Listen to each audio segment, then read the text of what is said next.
I bought an awesome accessory for the new Tesla, but I'm not going to use it. But it is awesome. You might choose to use it. I'll tell you why I'm not going to use it. What it is a phone holder. You know, there's no real good place to put a phone except on the charging area in the car. And I use the phone for filming and stuff, so I know it's a bit specialized, right? How many people are doing what I'm doing. But I wanted a mount that I could put somewhere that I could have a camera focus on me, or if you're not a YouTuber, which most of you probably are not, at least be able to see the screen on the phone.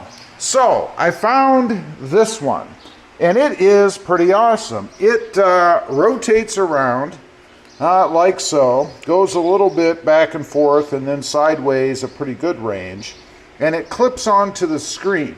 Now, it does have a magnet right here, and on the back of my phone, I have a plate kind of taped or glued on there, I guess, to adhere to that magnet. Now, it is really strong, and I just put the plate on there, so I'm not going to stick it to the plate because it'll pull it off the back of the phone.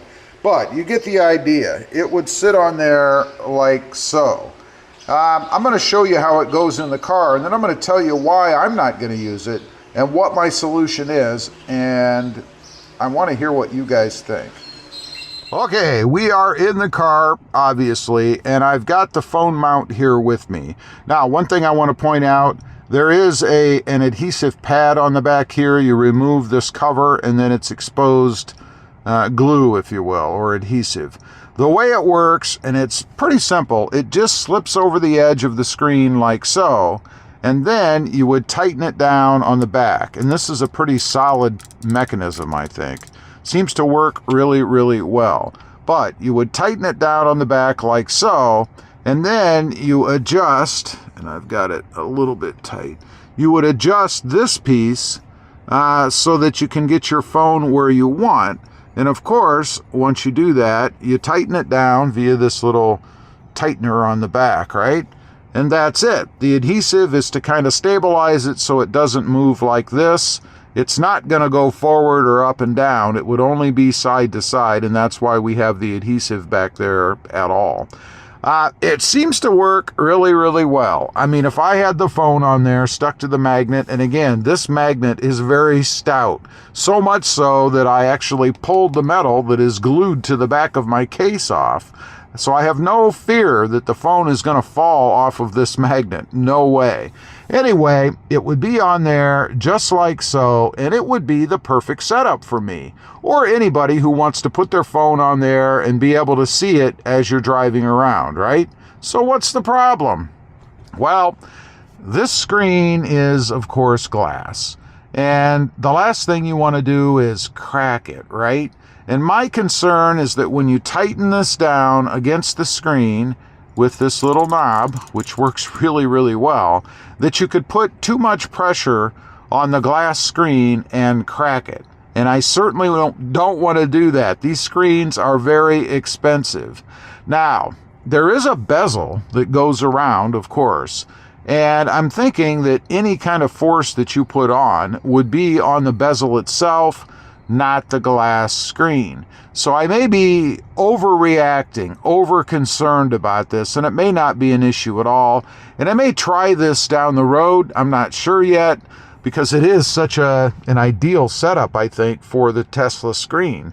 I did look around inside to see if maybe I could fasten it somewhere else. Unfortunately, there are no other corners that I could put this thing on. Kind of bummed out about it. We'll see. Again, I may try it down the road. The car is new to me, of course, so I'm very particular and very careful about what I'm doing. So I mentioned there is another thing that I'm going to try, and I'm going to show you that here now. I had a piece of foam sitting around, and I cut it into a wedge, like you can see, which I don't know if it really made a difference other than securing it right down here. And my idea is, and I'll turn the camera on the phone for you. My idea is, oh, and there I am with my hat cam, is to put this here like so, if I want to shoot video. And this is only for video shooting purposes. So if you happen to be a YouTuber, well, here's an idea for you. It's stable enough. I don't think it's going to go anywhere. This foam square or now wedge piece that I have sticks down there really well. So I don't see it moving at all. And you can see the view, or the video, I guess I would shoot would be like this. The only downside is it's pointing up from the center of the console area as opposed to coming straight on. I don't know if that's an issue or not. You guys would have to let me know about that. So what we're going to do, I'm going to go for a ride. We're going to switch the camera to the phone, and I'm going to do a little experimenting. We're also going to let you see how smooth this car is. And you guys will have to let me know. Leave a comment what you think of this angle. Okay, I've got you guys positioned where I showed you.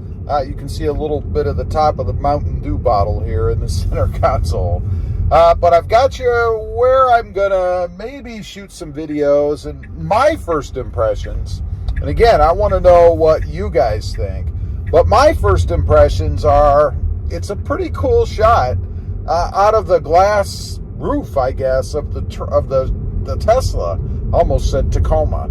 Out of the Tesla. So that's pretty cool. I kind of like that.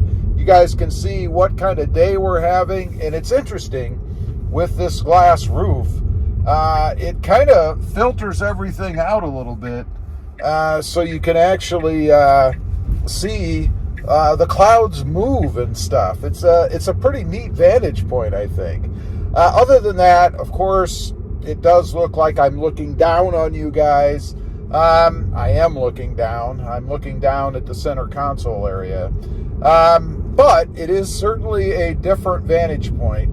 Now, I do have to drive with one hand on the wheel, my left, because if I put my right on, then you guys are looking at my arm, right? And who wants to look at that? So that's one disadvantage. If I forget and I start driving like this, like I usually do, I'm going to be in the way. I'll have to remember, I suppose, if I decide to continue this way, that I can't have my hand or arm in the middle of the screen. Otherwise, you guys can get an idea of how smooth the car is. I mean, sitting in the center console area, I think you're really more connected to the car than you would be if you were somewhere else on an arm, for example, of a phone holder, or maybe stuck to the windshield or something like that. You'd still have something in between you and the car. Right now, you are on the car as far as the center console area goes.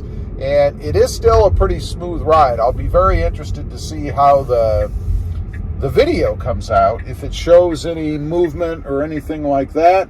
But so far right now, it seems to be a pretty smooth setup from my vantage point. And the other thing, when I make turns like we just did, the camera's not sliding around, and I think that's due to the rubber wedge, I suppose, that I made to put underneath the camera. Anyway, I just wanted to take you guys for a short ride with me and see what you guys think of this kind of different vantage point. Is it good or isn't it good? Definitely want to hear from you guys. The other thing is, can you hear me? How's the volume? I mean, typically when the camera's in front of me, I'm projecting at the camera, right? Well, now sometimes I'm projecting away from the camera, straight out of the windshield, I suppose. I don't know that it'll make any difference. I don't think so. Again, I'll be very interested to see how it goes once I play the video back. Leave a comment. Let me know what you think. Thanks for watching. Stay safe out there. Bye.